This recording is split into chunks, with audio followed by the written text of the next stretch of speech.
ছোটবেলায় আমি বলেছিলাম কোথাও যাব না তোমাদের ছেড়ে, বাবার হাত কখনোই ছাড়ব না, মায়ের চোখের জল কখনোই আনবো না, কিছুতেই আনতে দিব না।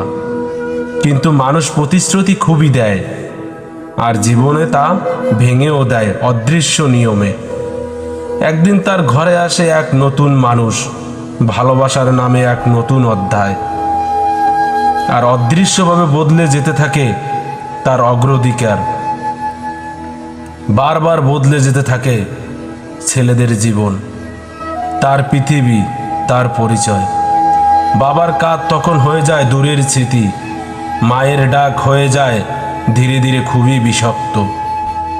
ভাই বোনের হাসি হারিয়ে যায় নতুন এক সম্পর্কের চাপা অন্ধকারে।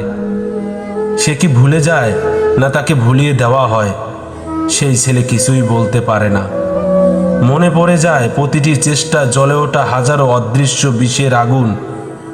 একজন পুরুষ তখন যুদ্ধই নেমে যায়।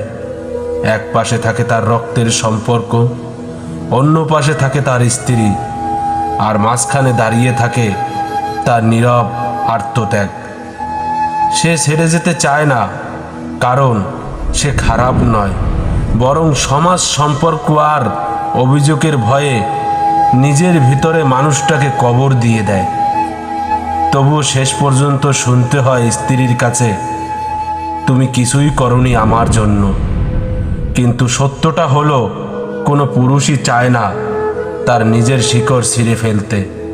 তাকে বাধ্য করা হয় নিঃশব্দ এক ছোট্ট গল্প লিখতে। সেই গল্পটা হয় যন্ত্রণার।